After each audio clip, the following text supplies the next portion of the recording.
गीता में अर्जुन को स्वयं भगवान कह रहे हैं कि उस परमेश्वर की शरण में जा, उसके लिए उन संतों के पास जा जो तत्वदर्शी हो। इसी प्रकार हजरत मोहम्मद को उनका अल्लाह कह रहा है कि कोई और पूर्ण परमात्मा है, उसको पाने के लिए उन तत्वदर्शी संत की तलाश कर। वो प्रभु कौन है, ये जानने के लिए कृपया अवश्य सुनिए जगत गुरु तत्वदर्शी संत रामपाल जी महाराज के अमृत वचन।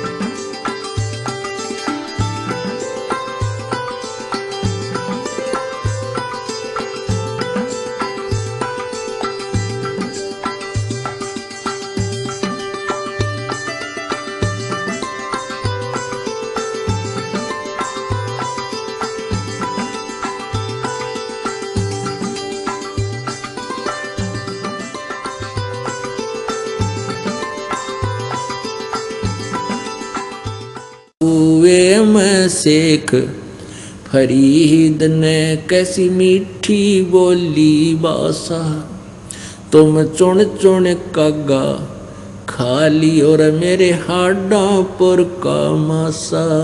तुम चुन चुन कागा खाली और मेरे हाडों पर का मासा। मेरी दो नैना मत छेड़ियो मोहे राम मिलन की आशा। मेरे दो नैना मत छेड़ी और मोहे राम मिलन की आशा। जिन करी तपस्या घोर थी वो होए आश्रय हरक। वो होए आश्रय हरक, वो होए आश्रय हरक। लागी का मार्ग और है लग चोट काल जा करके। अब इन कथाओं से आपको बहुत कुछ राहत मिलेगी और निष्कर्ष मिलेगा। ये शेख फरीद जी बचपन से ही ज़्यादा कुछ शरारती टाइप थे। इनकी माताजी के नाक में दम रखा करता, उछल कूद करता, कोई बर्तन फोड़ देता, कोई उठा के किधर पटक देता, गली में जाता, किसी बाल गिर झगड़ा करके आ जाता, उलाने आते। उसकी माँ ने सोचा कि इसको कैसे क्या करूं, मैं काम लग जाती हूँ, यूँ किधर गली में भाग जाता है, शरारत करके आता है और आसपास के मोहल्ले का नाक में दम कर रहा है। एक दिन उसकी माताजी ने कहा कि बेटा तू नमाज करया कर। वो कहने लगा माँ क्यों, मैं क्यों करूँ नमाज, मुझे क्या मिलेगा। माँ ने कहा कि बेटा तुझे अल्लाह खजूर देगा। अब उसको खजूर का फ्रूट जो था वो ज़्यादा फेवरेट फ्रूट था उसका, बहुत चाव से खाता था। कहने लगा सचमुच माँ। अखा बेटा सच्ची बता दे। अखा सच बताती हूँ, तेरे को अल्लाह खजूर दिया करेगा जब तू नमाज करके उठेगा। अब मुझे बता फिर कैसे करना है नमाज। माता ने एक चादर बिछा दी साफ सी और कहा इस पर लौट जा और ऐसे मत्था टेक ले और न्यों कहता रहिए हे अल्लाह मुझे खजूर दे, हे अल्लाह मुझे खजूर दे। और जब तक मैं ना कहूँ इतना आँखें मत खोलिए। अब ठीक है माता जी। अब वो क्या करती, एक चादर बिछा देती, उसकी आंखें बंद करवा दे। वो कहीं जाता अल्लाह खजूर दे, अल्लाह खजूर दे, अल्लाह खजूर दे।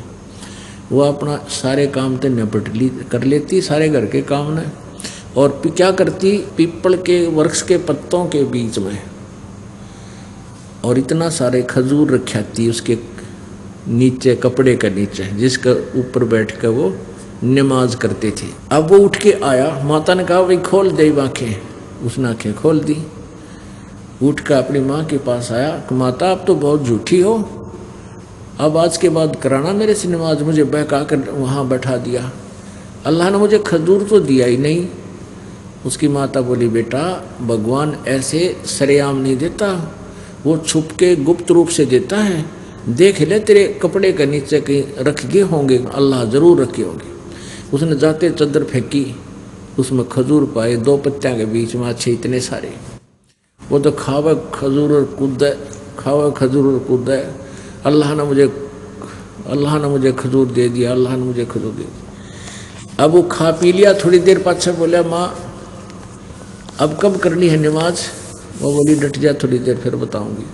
तो उसको ऐसा चाव चढ़ गया, वो बैठा दे उसने, वो अपना 1-2 नमाज के कुछ जो मंत्र से थे वह बता दिए, और फिर वो अपना लगा रहता, वो अपना काम ले करने लग जाती, और उलाने तो पीछा छूट गया। एक दिन वो माई, उसकी माता जी खजूर रखना भूल गई, और उसने कह दिया कि आजा भाई उठ ले। अब वो तो बाट देखा था, माँ कब कब उठ ले। वो फट दे उठ गए और देखा उठा के अपना खजूर खाता हुआ चल रहा। माँ के ध्यान को नहीं रहा रखना। वो खजूर खाता हुआ आया, और फिर उसके ध्यान आ गई, रे तेरे मैंने तो यूँ कह दिया उठ ले, खजूर रखना भूल गई। वो खजूर जो उसने तैयार कर रखे थे रखने के लिए, वो माँ के पास रखे, और वो खजूर खाता हुआ आ रहा है। उसकी माता जी बोली, अरे शेख फरीद, तो ये खजूर कहाँ से लाया? कि माँ रोज देता अल्लाह मुझे, खावर कुदन का रोज देता अल्लाह मुझे, रोज देता। उसके समस्या हो रही माता जी के, खजूर तो मैंने रखे को नहीं, अरे ये खा कहाँ से रहा है? बेटा सच्ची बता। पकड़ा उसको, अग बेटा सच्ची बता कर, अग आजा दिखाऊंगा, देख यहाँ रखे थे। एक खजूर वहाँ गिर भी गया था जल्दी में उसके पास चद्दर के नीचे, और वो खा रहा सामने। अब माई तो कलेजा पकड़ कर बैठ गई, क्यों बालक को ना, इसके साथ तो अल्लाह विशेष रजा बख्श रहा है। और माई ने ये सोची थी कि आज इसको खजूर ना मिल ले तो ये कद्दे नहीं करे, फिर ऐसा नकम्मा है।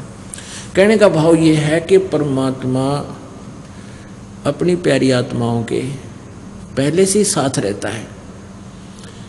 अपनी आत्माओं ऐसे ऐसे सुख भी उसको हो रहे थे, तो फिर क्या हुआ, उसकी प्रेरणा परमात्मा में इतनी बढ़ती चली गई कि वो घर त्याग के और घर से निकल गया अल्लाह के प्राप्ति के लिए। परमात्मा प्राप्ति के लिए घर से निकल गए, तो आगे वो ऐसे ऐसे नकली संत काल के प्रेरित वो मिल गए। एक संत मिल गया तपस्वी, उसका आसपास बहुत बोलबाला था कि ऐसे महात्मा कदे देखे ना सुने, बड़े सिद्ध पुरुष हैं, वचन में शक्ति है, कई वर्षों तक खड़ा होकर के तप किया है, कहीं बैठकर तप किया है, बहुत अच्छे पुराने संत हैं। अब उनकी दंत कथा सुनकर शेख फरीद भी उसी का शिष्य हो गया, घर त्याग दिया, बैराग ले लिया, कति शादी भी नहीं करवाई। शेख फरीद जी का जो गुरु था वो तपस्वी था, एक डेरा बना रखा था, उसमें 5-7 उनके शिष्य थे, परमानेंट रहते थे। अब कहते हैं परमात्मा पाने के लिए जो घर छोड़ कर भी आ गया, और ये मान लिया कि इस गुरुजी से ही हमारा कल्याण होगा, तो उस गुरुजी को प्रसन्न रखना एक परम कर्तव्य बनता है शिष्य का। परमात्मा भी कहते हैं कि कबीर हरि जय रूठ जा, और गुरु की शरण में जावे, और कह कबीर गुरु रूठ गए तो हर नहीं करे सहाय। तो जिनको परमात्मा चाहिए उन्होंने तो वो सारे ही क्रिया करनी होती हैं जिनसे भगवान मिले। तो उस शेख फरीद के ने तो ये पक्का ठान रखा था कि अभी हमने भगवान चाहिए, और गुरुजी की सेवा भी करना अति अनिवार्य है। तो गुरुजी की सेवा में भी वो तत्पर रहता था। कहने का भाव ये है कि वहाँ रहने वाले अन्य शिष्यों से वो शेख फरीद जी गुरुजी की अत्यधिक गुड बुक्स में था। तो इस तरह वो हर स्टेप पर उस गुड बुक्स वाले यानी शेख फरीद जी को अधिक महत्व देते थे। प्रत्येक कार्य में कोई विशेष जिम्मेवारी का काम होता था उसको बताते थे। तो अन्य चेले जो वहाँ रहते थे वो ईर्षा करने लग गए शेख फरीद कि भाई इसने तो गुरु जी को घना कंट्रोल कर लिया, इसकी सारी बात मानते हैं, और क्यों ना इसको गुरु जी के नज़रों से गिरा दें एक दिन। तो क्या था वो गुरुजी कैसा था, खाना खाता था, खाना खा करके फिर हुक्का पिया करता था। तो उधर से गुरुजी ने क्या देखा, उन बच्चों की खेचादानी देखकर उसने ड्यूटी ला दी कि एक दिन एक शिष्य सारी क्रिया मेरी करवाएगा, मेरी सेवा करेगा, जैसे कपड़े धोने हैं, नवाना है, रोटी बनाना है, खिलाना है, हुक्का भरना है। तो ऐसे सबकी ड्यूटी लगी हुई थी। एक दिन शेख फरीद का जब समय आया तो उन वर्षा के दिन थे, चौमासा होता है ना आजकल मौसम, वर्षा ऋतु थी, वर्षा कभी हो जाती कभी रुक जावे थी। तो उन्होंने के स्कीम बनाई, जो अन्य शिष्य थे जो ईर्षा रखते थे शेख फरीद से, उन्होंने सोचा कि गुरुजी खाना खाते ही हुक्का पीते हैं, और उसमें इतना गुस्सा था उस तपस्वी संत में, खाना खाती आवाज लगाता था कि भाई हुक्का भर लियाओ।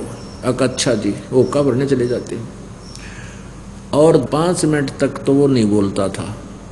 5 मिनट के बाद आवाज दूसरी देता था, अरे हुक्का नहीं लाए भरकर। जब उस दूसरी आवाज में आ गया तो ठीक से, नहीं तो तीसरी आवाज भी लानी पड़ेगी। आते पहले तो बैंत मारा करता उसका, हुक्के में जब चलम रख देता चेला तो पहले उसका बैंत मारा करता, और एक 10-15 दिन तक उसको सेवा से बर्खास्त कर देता था। इतना रुष्ट हो जाता था, नाराज हो जाता था उससे। अब उन्होंने क्या योजना बनाई कि क्या करते थे वो खाना खिलाने वाले, उधर से खाना खिलाने जाते उससे पहले हुक्का भरने के लिए अग्नि तैयार कर देते थे, उसमें लकड़ लुकड़ लगा कर तैयार कर देते थे। चूल्हे में कम होती तो और तैयारी कर देते थे, जला जलू कर वो पूरी तैयारी करके जाते थे कि रोटी खाती हुक्का पीवेंगे गुरुजी। तो शेख फरीद में अपना तैयारी पूरी थी, आग पूरी थी, उसको पता था, और खाना खिलाने चले गए। पीछे से उनके दूसरे साथियों ने उस पर पानी के छिट्टे मार दिए, वह आग बुझा दी। ऐसे ढंग से बुझा दी जैसे वर्षा ऋतु के कारण ये अपने आप बंद होगी। अब शेख फरीद ने खाना खिलाकर अपनी मस्ती से आया तो अग्नि तैयार है, जाऊंगा भर लाऊंगा। उसने जाकर देखा अग्नि का एक पतंगा भी को नहीं, और सिरगाल लूँ ठीक कर लूँ। उसने सोचा भाई आज तेरी बात बिगड़ेगी और गुरुजी तेरे से नाराज होंगे, समय पर जब हुक्का नहीं भरा जाता है, और तेरा जीवन व्यर्थ हो जाएगा। जय गुरुजी रुष्ट हो गए कि फूकूंगा इस जीवन का, क्या करूंगा इस मानव शरीर का। उसने इधर उधर देखा, कोई विकल्प नहीं देखा। देखा कि गांव से वो लगभग 1 किलोमीटर की दूरी पर गांव था एक, जहाँ उनका डेरा था गांव से 1 किलोमीटर लगभग दूर था। उसने देखा कि वहाँ एक धुआं सा उठ रहा किसी घर में बाहर की तरफ। अब शेख फरीद हाथ में वो चलम ले रखी, चिमटा साथ में, और बहुत स्पीड से दौड़ दिया कि गुरुजी आवाज़ लगाओ, इतने लेकर वापस आ जाओ। वो गया घर में घुसा कि माई की बेटी अग्नि दे दे थोड़ी सी, हमारे मैंने हुक्का भरना है। अब वह माई कह रही थी, जैसे गिल्ला ईंधन था, वह अग्नि लगावे फूं फूं करे, वह फिर बुझ जा, आँखें में धुआं पड़ रहा, वह दुखी सी हो रही, लाल आँख हो रही। उसने गुस्से में आकर कहने लगी अग्नि लेनी है तो आँख फुड़वा ले, आग लेनी है तो आँख फुड़वा ले। जब मिल लगी अग्नि ने बोला माई कौन सी आँख फुड़वाऊँ, अब कोई सी फोड़ ले। उसने क्या किया, चिमटा देगा अपनी आँख में और वह आँख काट के ने बोला देख माई ले, इबन आग दे दे जल्दी सी। अब माई ने देखा वो आँख में तो खून पड़ा और वो आँख काट के दर्दी कापण पे ढक्कन पे वह डर गई। और किसके गुरुजी तो बहुत सिद्ध पुरुष हैं, और उसने पता लग गया ना तेरे को श्राप देगा। ने बोला ले जा महाराज, वो सारी चूल्हे तो अग्नि बाहर निकाल दी, धर ले जल्दी सी। अब उसने क्या किया कि कपड़ा सा बांध लिया अपनी एक आंख के ऊपर के, ढूंढ से निकाल ली थी शेख फरीद ने, और धर के आग चलम पर डांक ठोक दी, फिर पूरी स्पीड तो बाज लिया। अब गुरुजी ने एक आवाज लगाई थी, रे शेख फरीद हुक्का ला भाई।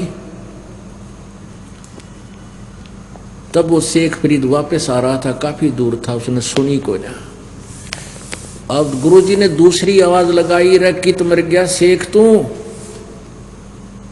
ने बोला, आ गया गुरुजी, आ गया गुरुजी, आ गया गुरुजी। इन्नो करते वो पहुंच गया टाइम पे, उका चलम धरती अका अच्छा भैया राख के ला गया, अका आपकी रजा है दाता, दूमा दामा लग गया। अब गुरुजी ने कोनी मैं तो दिया, तो बाट देखा था, हुक्का पीन में सो जाया करता अपना, उसने पी का हुक्का तो सो गया, रात्रि होगी। अब उस माई ने सारी रात नींद नहीं आई, आखिर तो बात बिगड़ गई है, रात में जाऊं क्यों करे, सुबह उठते जाऊंगी। उस आँख को लिए रख रखी, उस आँख उसमें एक ढक्कन के ऊपर बर्तन का ढक्कन होता था, जैसे कापन बोलिया कृष्ण।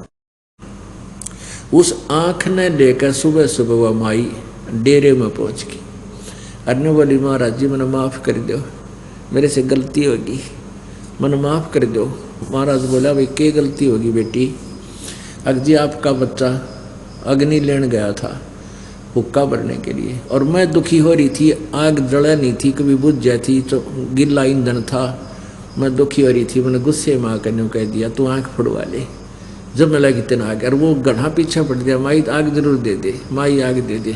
मैंने उसको कह दिया तू आँख फुड़वा ले, मैंने आँख फुड़वा का धुम्मे में आँख फूट गई मेरी, जब अग्नि बड़ी है।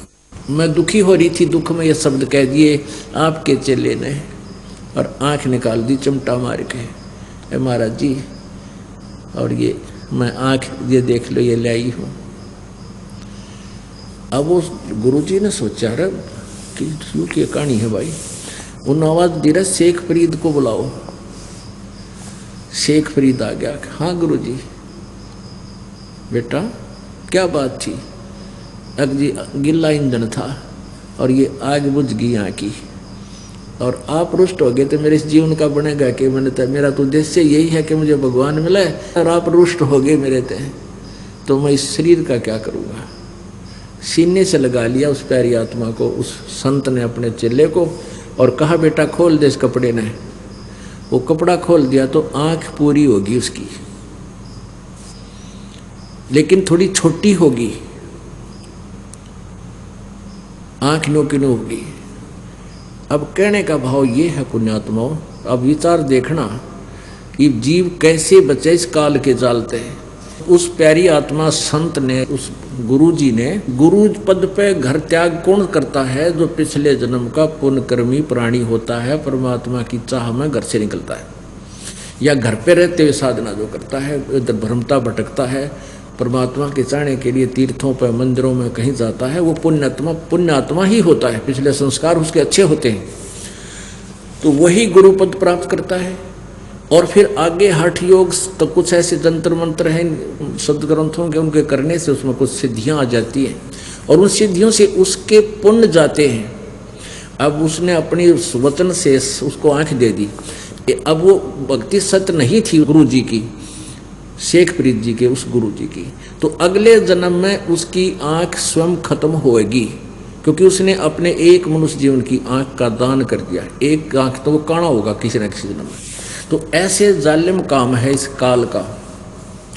अब वो गुरुजी जब मृत्यु को प्राप्त होने लगा, सबको निर्देश दिया करता, बेटा ये साधना अंतिम सांस तक करना, घोर तपस्या करना, घोर तप करने से तुम्हें परमात्मा प्राप्ति होगी। जैसा उसके पास साधन था वो अपने चेलों में दृढ़ कर रखा था। अब शिष्यों ने भी ये फाइनल मान लिया था कि हमारे गुरुजी ऐसे सिद्ध पुरुष हैं, आँख भी ठीक कर सकते हैं, तो फिर इनकी सब बातों में दम है, सत्य है, सच्चाई है। तो इस दृष्टिकोण से सारे स्तब्ध थे और उनकी आज्ञा का पालन करते थे। तो जब वो मृत्यु को प्राप्त हो गए, शरीर छोड़ गए, अब शेख फरीद जी ने सोचा कि यहाँ ये लोग खींचातानी रखेंगे मेरे साथ, गुरुजी चले गए हैं, और तपस्या करने के लिए उन्होंने कहा है हम थोड़ी दूरी पर उस आश्रम से 5-7 किलोमीटर जाकर वो तप करने लगे। अब 12 वर्ष तक उस शेख फरीद जी ने केवल 50 शेर अन्न खाया, 50 किलो 12 वर्ष में। हिसाब ला के देखो, ओए होए 50 किलो तो एक आदमी एक साल में छक्के भी कोई ना 50 किलो में सारे साल में, यानी 1.25 मन अन्न फरीद ने खाया। किस लिए खाया कि मेरा शरीर जीवित रहे थोड़ा बहुत और मैं इतना घोर तप करूं। अब उसने खूब तपस्या की। अब उसका शरीर इतना कमजोर हो गया, वो क्या करने लगा, कुएं के साथ में एक वृक्ष था, कूप के साथ, उस वृक्ष की टहनी कुएं के ऊपर के गई हुई थी ऐसे, उसने उस वृक्ष की टहनी में रस्सा बांध के अपने पैरों का बांध लेता और अन्न इसलिए कम खाता था कि मेरी इंद्रियां, मेरे विकार बकवाद ना कर दे, कहीं मेरे इस मार्ग में बाधा ना कर दे, इसलिए अन्न कमजोर ऐसा खाया करता कि बस ये सांस सांस आ जा और मन बकवाद ना करे, कोई मेरी क्रिया में भंग ना हो जा, कोई विकार ना कर बैठूं मैं। तो उसने क्या किया, शेख फरीद ने सोचा थोड़ा, इसलिए आहार कम करता था, तो उल्टा लटक जाता था कुएं में, पैर बांध गए रस्से तक और रस्से को थोड़ा लंबा लटका लेता था अपने हाथों तक, पैरों के बांध के, फिर उस रस्से को पकड़ कर धीरे धीरे ऊपर और उल्टा होकर के फिर लटक के ऊपर आ जाता था। ऐसे 12 वर्ष तक कुएं में उल्टा लटक के साधना की। अब एक दिन वो बाहर बैठा था, जिसा भी अन्न उसने खाना था वो खा लिया और ऐसे निढाल बैठ गया और वो सोच रहा था कि भगवान परमात्मा कब दर्शन दोगे, अल्लाह ये खुदा, शरीर तो अंत होने वाला है, इतना वीक हो गए वो कि शरीर पर केवल अस्थि पंजर हाड दिखाई देते, जैसे कति कमजोर आदमी होया करे। अब शेख फरीद जी ने ऐसे विचार कर रहा था, लेटा हुआ था, ऊपर से काग आगे कौवे, उन्होंने देखा ये आदमी मरा पड़ा है और इसके मांस तो है नहीं, हम खा लें। आंखें निकालने के लिए काग आगे माथे पर बैठ गए।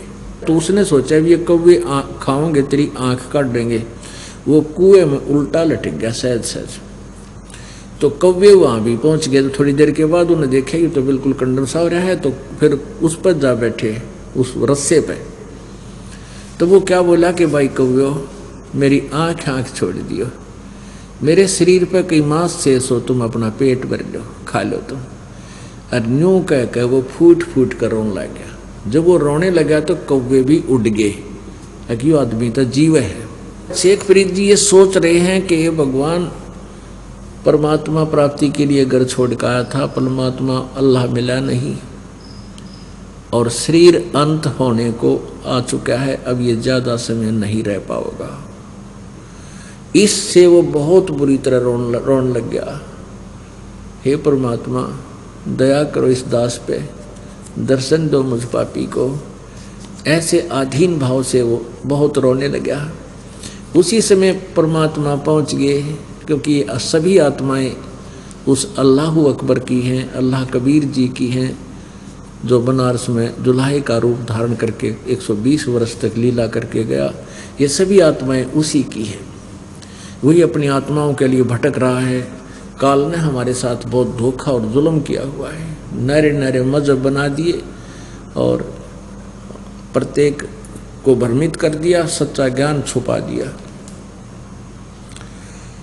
अब परमात्मा आए, कुएं पर खड़े हुए और रस्सा पकड़कर उसको बाहर निकालने लगे, ऐसे जैसे पानी निकालते। बहुत गहरे होते थे कुएं उस समय, 200, 300, 300, 400, 400 फुट गहरे होते थे। नीचे को क्या करते थे, जैसे खेतों में पाली होते थे गवाले, ये पाली होते थे बकरी भेड़ चराने वाले, तो कुछ एक शरारती होया करते, वो पकड़ के उसका रस्सा और ऐसे घुमा देते थे, अल्हा देते थे। एक बाबा जी फूटे जा गए इधर उधर कुएं में लाग के, तो वो बेचारा अपना हाथ ऐसे कर लेता था, अपना सिर बचा लेता था। वो थोड़ी बहुत देर छोड़ छाड़ कर चले जाते थे, कर लेते शरारत अपनी। तो शेख फरीद जी ने सोचा कि आज तो कोई घना शरारती आ गया और इसने मुझे बाहर ही निकाल लिया। पहले तो रस्से को हिला कर भाग जाते थे, थोड़ी देर इधर उधर हिलकर मैं सेट हो जाता था।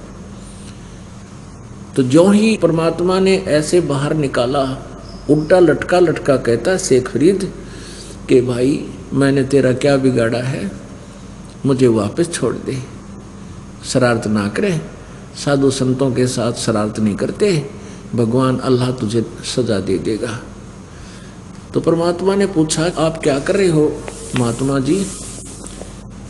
वो कहने लगे कि मैं परमात्मा प्राप्ति के लिए भगवान के दर्शनार्थ साधना कर रहा हूँ, तपस्या कर रहा हूँ, भगवान की भक्ति करके उसकी प्राप्ति करूँगा, उसको दर्शन करूँगा, मालिक के दीदार करूँगा। तो परमात्मा बोले कि मैं हूँ भगवान और मैं तेरे पास आ गया हूँ। अब ये जो अज्ञान छुरी है, ये हमारा ज्ञान अज्ञान जो है,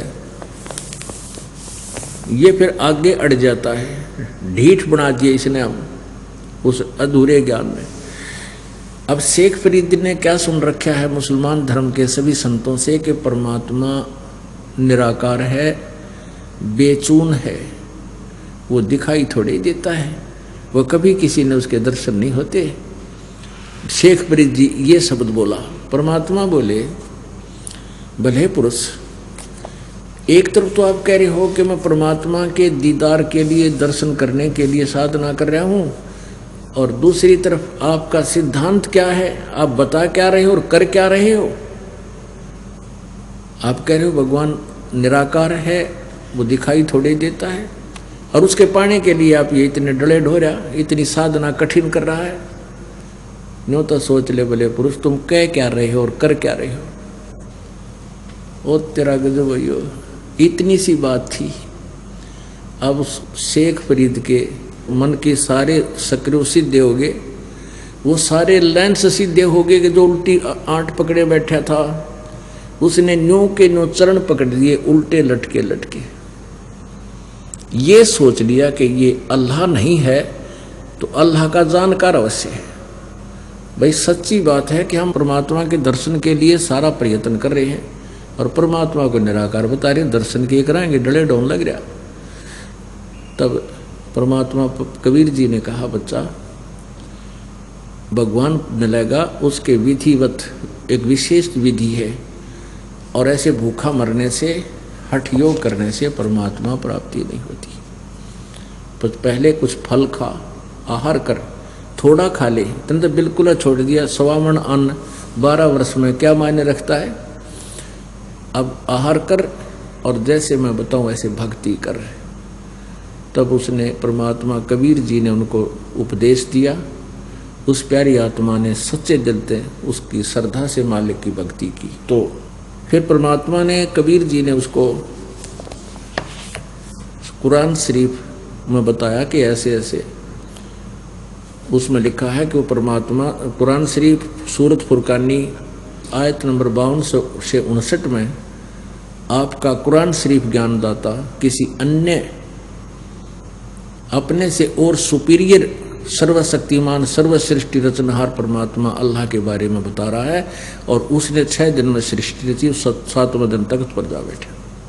उसकी खबर वो तुम्हारा अल्लाह नहीं जानता जो कुरान शरीफ का ज्ञान दे रहा है। उसके लिए उसने ऑप्शन छोड़ दिया, कोई बाखबर यानी तत्वदर्शी संत बताएगा, उससे पूछो। वो तत्वदर्शी संत मैं हूँ। तो ये तो जचगी शेख फरीद कह के सचमुच, क्योंकि वो तो पढ़ा करते थे उनको, तो उसी समय नाम ले लिया।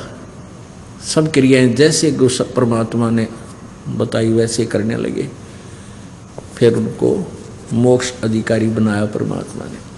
तो कहने का भाव ये है, गोरख से ज्ञानी गणे और सुखदेव जति जिहान, सीता सी बहु भारिया संत दूर स्थान।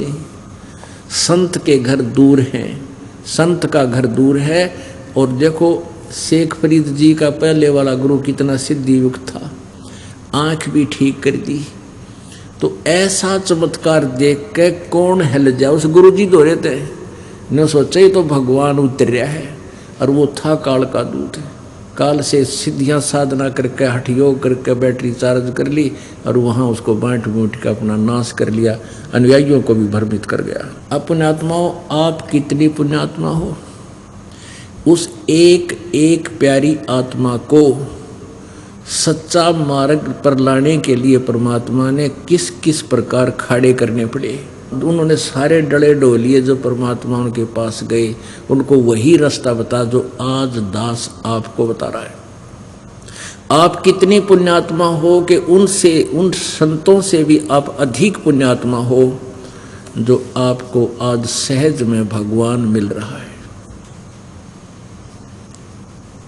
आगे फिर क्या बताते हैं? सुल्तानी मगन बैराग में जिन तज दिया बलख बुखारा। सुल्तानी मगन बैराग में जिन तज दिया बलख बुखारा। कदे पालकियां में चाल तेरे आज उठा लिया गुदड़ बारा। कदे पालकियों में चाल तेरे आज ठा लिया गुदड़ बारा।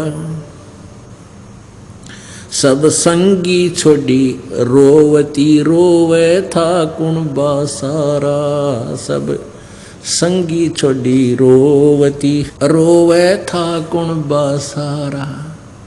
शोर मचा रणवास में, शोर मचा रणवास में। ना देखा पीछा फिर के, ना देखा पीछा फिर के, ना देखा रे पीछा फिर के। लागी का मार्ग और है लग चोट काल जा करके। लग चोट काल जा करके, लग चोट काल जा करके। लागी का मार्ग और है लग चोट काल जा करके। अब सुल्तान अधम की कथा आपको फिर सुनाएंगे। इब्राहिम सुल्तान अधम ये एक बहुत बड़ा रईस राजा था। 18 करोड़ तक घोड़े थे और इस अर्दब ये पुदकर्मी प्राणी जितना होता है उसको संसारिक सुख भी गणा होता है। जब इस प्राणी को सुख गणा हो जाता है, इसने बकवाद गणी पाया करें। उसके 16,000 रानियां थी। ओ तुरा आपने देखा होगा राजा लोग पहले पुराने ये बहुत बकवाद करा करते थे, क्योंकि कोई टोकनिया था को ना, सारी बकवाद जितनी ना हुआ करती ये करा करते। और जब उसको ज्ञान हुआ, ओए होए, जब उसको ज्ञान हुआ कि रे तू तो फंस गया नरक में, परमात्मा पहुंचे उसके पास, उसको ज्ञान दिया। तो क्या बताते हैं? 18 लाख तुरा जिन छोड़ी पद्मनी 16 सन से। एक पलक में त्याग गए ये सतगुरु के हंस। 18 लाख तुरा माने घोड़े, 18 लाख तुरा जिन छोड़े और पद्मनी 16 सन से 16,000 रानी त्याग दी। और एक पलक में त्याग गए, यानी पाछे फिर कहीं देखा, सारी रोएं थी औरतें।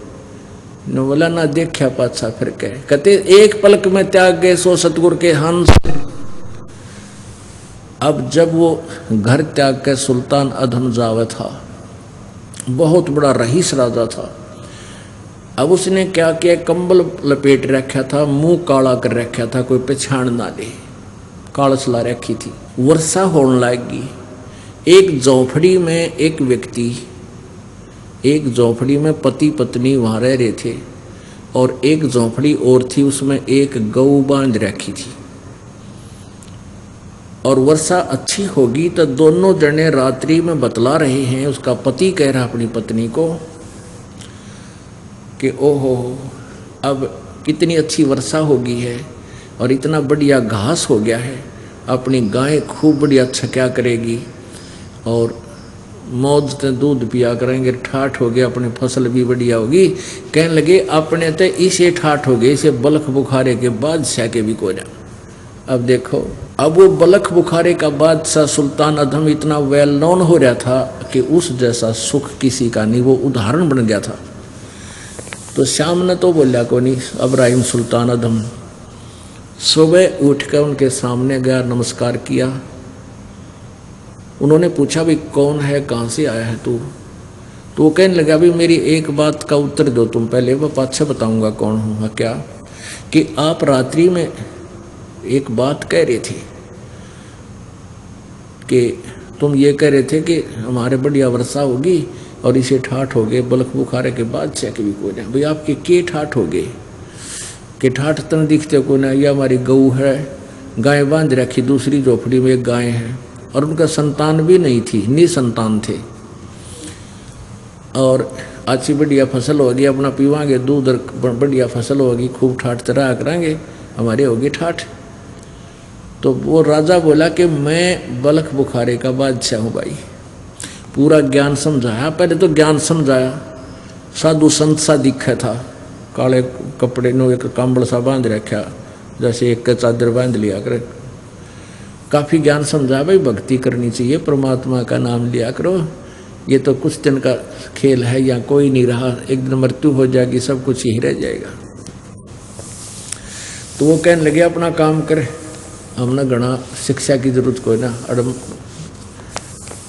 कहने लगा मैं बलख बुखारे का बादशाह था। वो सुल्तान अधम कहने लगा कि मैं बलख बुखारे का राजा हूँ और मैंने पता लग गया भाई भक्ति बिना गुजारा नहीं, ये तो झूठा जाल है सारा, और आजा तेरे को भी गुरु जी से नाम दिला दूंगा मैं।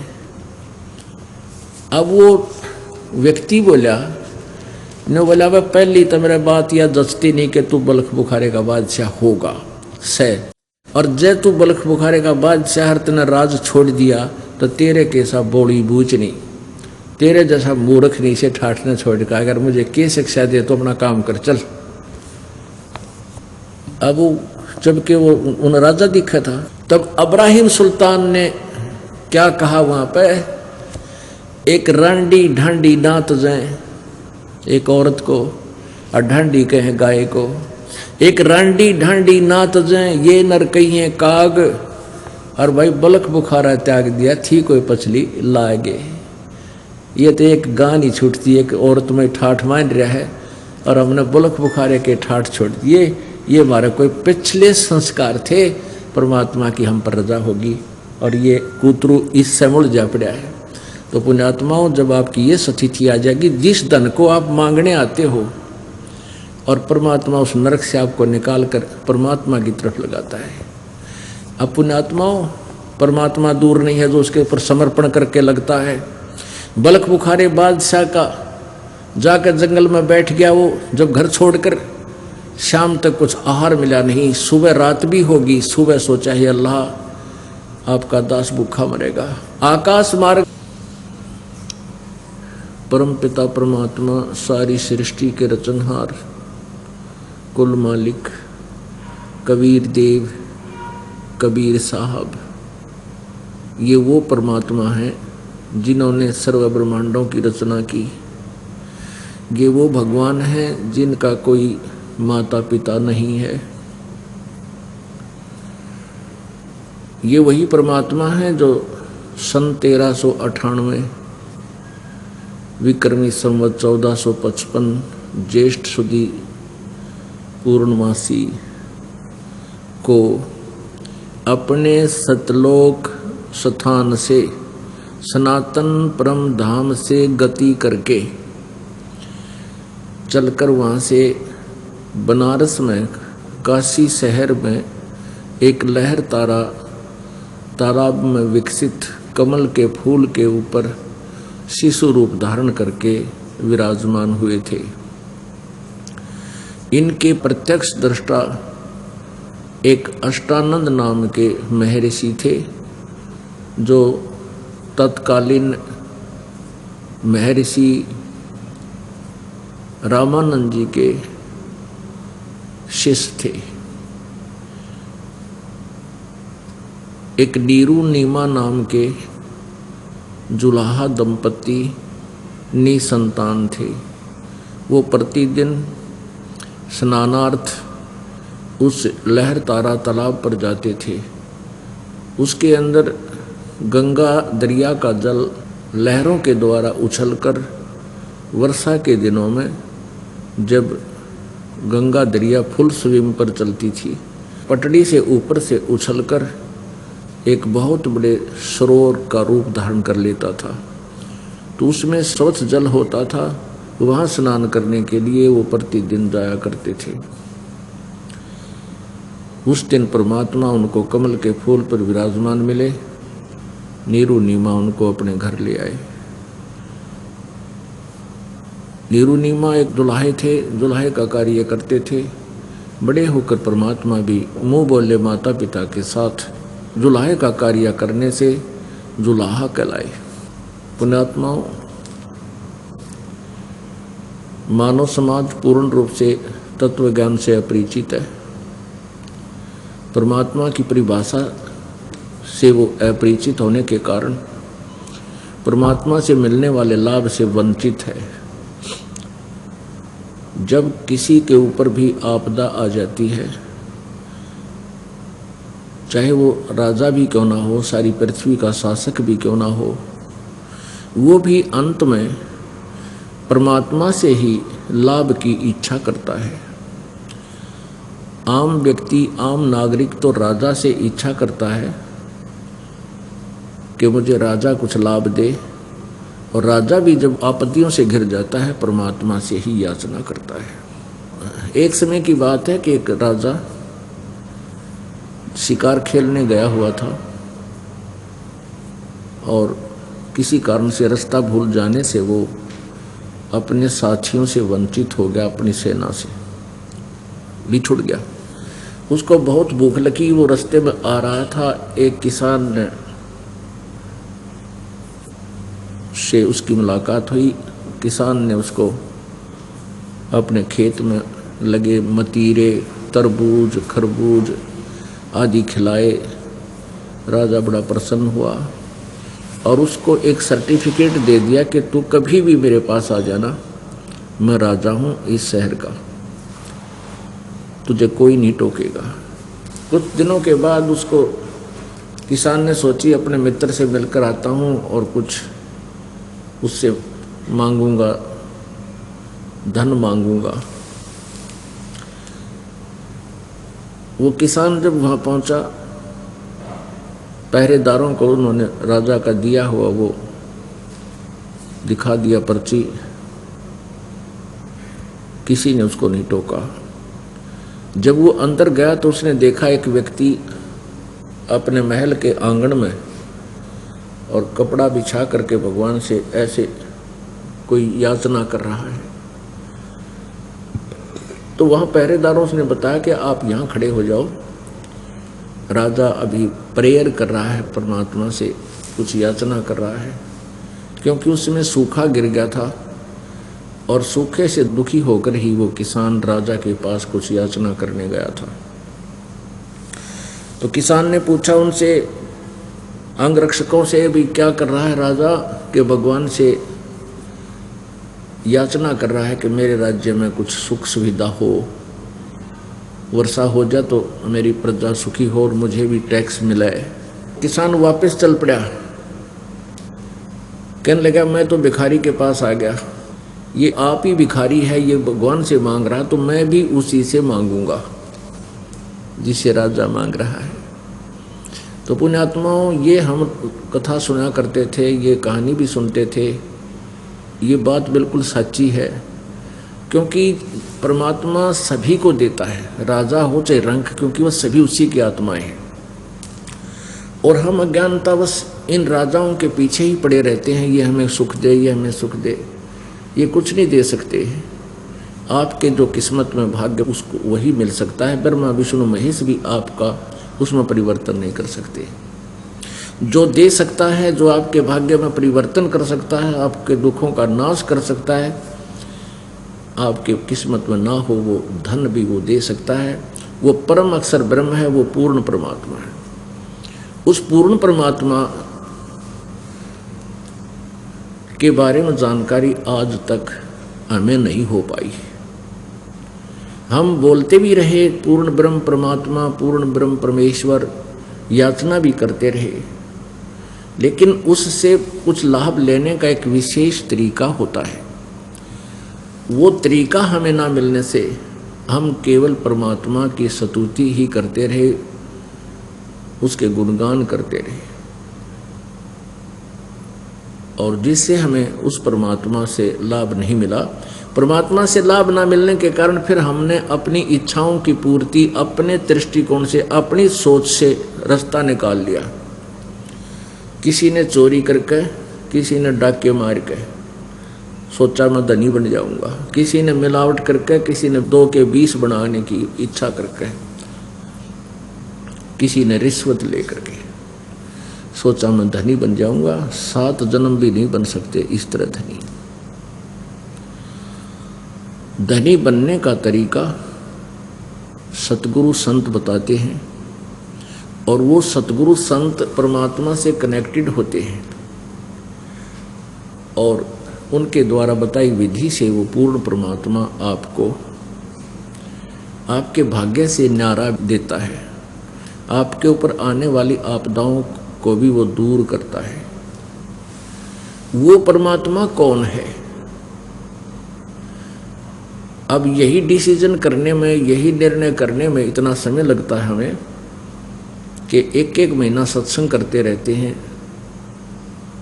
यानी महीने में 3 दिन, फिर 3 दिन, 6 दिन हम सत्संग करते हैं और 6 दिन में यही बताने की चेष्टा करते हैं कि पूर्ण परमात्मा कौन है।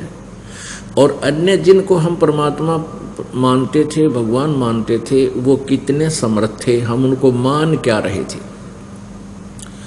हमने ब्रह्मा विष्णु महेश जी को अजरो अमर सर्वेश्वर महेश्वर मृत्युंजय कालज्य सारी सृष्टि के रचनहार अजन्मा, इनके कोई माता पिता नहीं, ये लोक वेद सुन रखा था, ये दंत कथा सुन रखी थी और हम इन्हीं की पूजा में लगे हुए थे। अपुण्यात्माओं, हमने ब्रह्मा विष्णु महेश जी के बारे में कहाँ से ज्ञान हुआ? पुराणों से। और इन पुराणों को पवित्र हिंदू समाज एथेंटिक ग्रंथ मानता है। आज उन्हीं एथेंटिक ग्रंथों में, आज उन्हीं प्रमाणित ग्रंथों में ब्रह्मा विष्णु महेश की सची थी। हमने जो ज्ञान सुना था उसके विपरीत हमें पढ़ने को मिली। अपुण्यात्माओं, जिन्होंने हमें ये लोक वेद सुनाया वो ब्राह्मण थे, गुरु थे। ब्राह्मण कहो, गुरु कहो, आचार्य कहो, ऋषि कहो, महर्षि कहो, ये अध्यात्म मार्ग के जानकार माने जाते थे और ये संस्कृत भाषा जानते थे। संस्कृत भाषा जानने के कारण हमने इनको ये मान लिया था कि इन्होंने सदग्रंथों को पढ़ा है, समझा है और ये जो ज्ञान हमें बता रहे हैं ये ज्ञान सत्य है।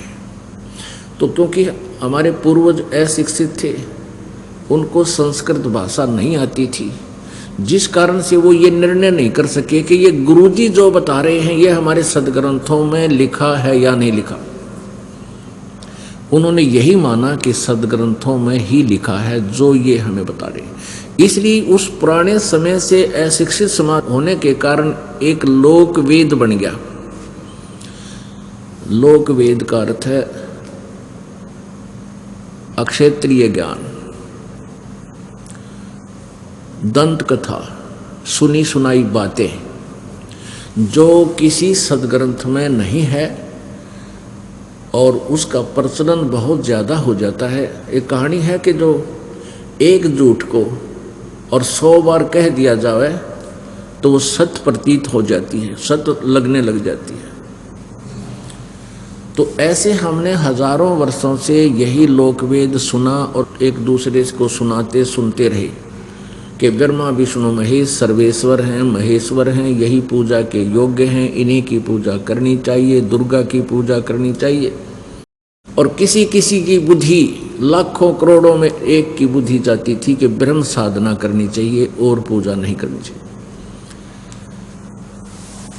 और ब्रह्म से ऊपर ज्ञान बताने वाले स्वयं परमात्मा ही आए थे, कबीर देव जी। और फिर उसके बाद जिन महापुरुषों को, जिन वर्णीय पुरुषों को, दृढ़ भक्तों को परमात्मा मिले, उनको अपने ज्ञान से, अपनी महिमा से परिचित करवाया। उन संतों ने भी वही ज्ञान बोला जो परमेश्वर ने 600 वर्ष पहले आकर के अपनी सच्चिदानंद घन ब्रह्म की वाणी में बोला था। और वही ज्ञान आज हमारे सदग्रंथों में विद्यमान मिला जो संस्कृत भाषा में लिपिबद्ध थे। कौन कौन से सदग्रंथ?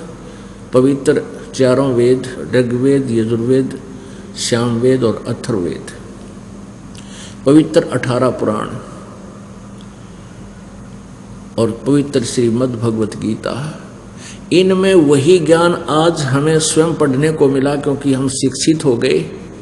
जो 600 वर्ष पहले परमेश्वर कबीर देव जी अपनी अमृतवाणी में बोला करते थे, सुनाया करते थे, जो लिपिबद्ध किया हुआ है।